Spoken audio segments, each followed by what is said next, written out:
دیکھیے ہمارے معاشرے میں رمضان جو ہے وہ اس حد تک رہ گیا ہے کہ یہ رحمتوں کا مہینہ ہے، جنت کے دروازے کھل جاتے ہیں اور اللہ تعالیٰ بخشش کرتا ہے کہ یہ ساری باتیں ٹھیک ہے، لیکن کیا ہم نے اس کے ایسنس کو سمجھا؟ کسی بھی چیز کو سمجھنے کے لیے اس کے پرپس کو سمجھنا ضروری ہے، اس کے ایسنس کو سمجھنا ضروری ہے۔ روزہ کیا کرتا ہے؟ غور کریں، انسانی وجود کے اندر جو خواہشات کا درجہ ہوتا ہے، یعنی کہ کھانا، سونا، جنسی ضروریات، صحت، آپ کی فزیکل نیڈز جو ہوتی ہیں، ڈیزائرز ان کو کہتے ہیں، اور کچھ حد تک جذبات جو آپ کی ان خواہشات سے جڑے ہوتے ہیں، روزہ ان سب کو کنٹرول کرنے کا نام ہے اور ان سب کو back to the square one, ان کے زیرو لیول کے اوپر لانے کا نام ہے۔ آپ پورا سال کھاتے ہو پیتے ہو، جو بھی زندگی کا اگر رویہ ہوتا ہے وہ گزارتے ہو،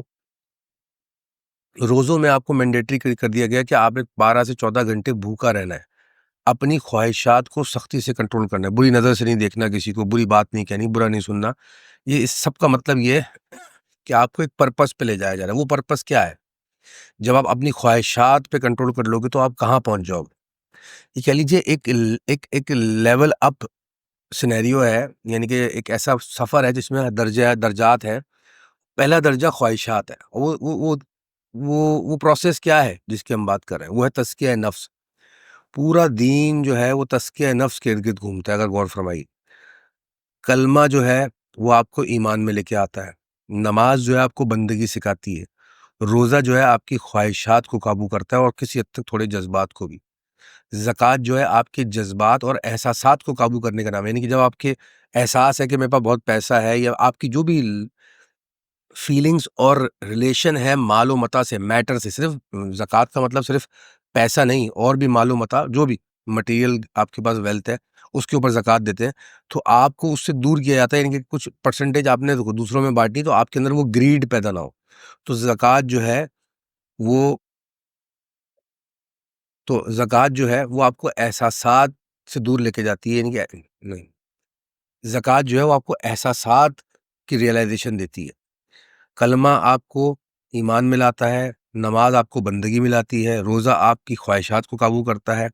زکوٰۃ آپ کے جذبات اور احساسات کو قابو کرتی ہے، اور حج جو ہے وہ آپ کو انسانیت کے درجے پہ لے آ کے کھڑا کر دیتا ہے۔ کون سا ملک، کون سی رنگ، کون سا نسل، کون سے مذہب سے تعلق ہے اس بندے کا، فرض کرے کوئی کرسچن ہے، کوئی یہودی ہے، وہ مسلمان ہو کے آیا ہے تو آپ کو نہیں پتا کہ وہ یہودی تھا، وہ کرسچن تھا، تو کون سا رنگ، کون سی نسل، کون سے مذہب کا انسان آپ کے ساتھ کھڑا ہوا اور اللہ کے حضور ایک ہے، اس کو حج کہتے ہیں۔ تو یہ حج جو ہے وہ آپ کو انسانیت کے درجے پہ لے آ کے کھڑا کر دیتا ہے۔ تو یہ جو پورا پروسیس ہے ریلیجن کے اندر، یہ سارے پلر جو ہیں، یہ سارے لیول جو ہیں، یہ آپ کو کہاں لے آ کے کھڑا کرتے ہیں؟ جب آپ کے خواہشات، جذبات، احساسات اور انسانیت کا درجہ اجاگر ہو جائے تو آپ ایک روحانی انسان بن جاتے ہیں، آپ تزکیہ نفس کیے ہوئے انسان بن جاتے ہیں، آپ مطمئن انسان ہو جاتے ہیں، آپ مطمئن نفس بن جاتے ہیں، جس کو نفس مطمئنہ بھی کہا گیا۔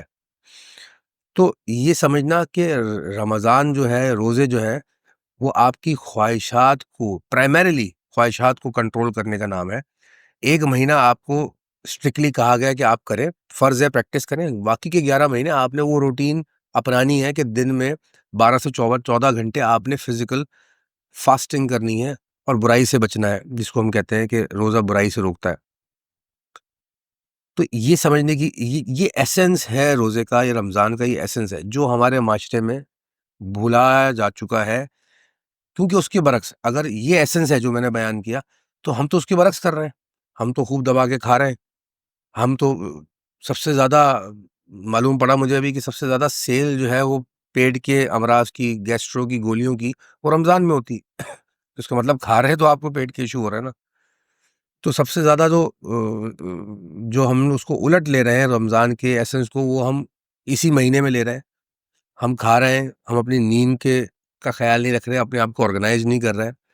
اور ہمارا وزن کم ہونے کی وجہ وزن بڑھ رہا ہے۔ تو اگر آپ اس پروسیس پہ غلط چل رہے ہیں تو تھوڑی دیر کے لیے رکیں اور غور کریں کہ کیا آپ نے رمضان کا صحیح مطلب سمجھا یا نہیں۔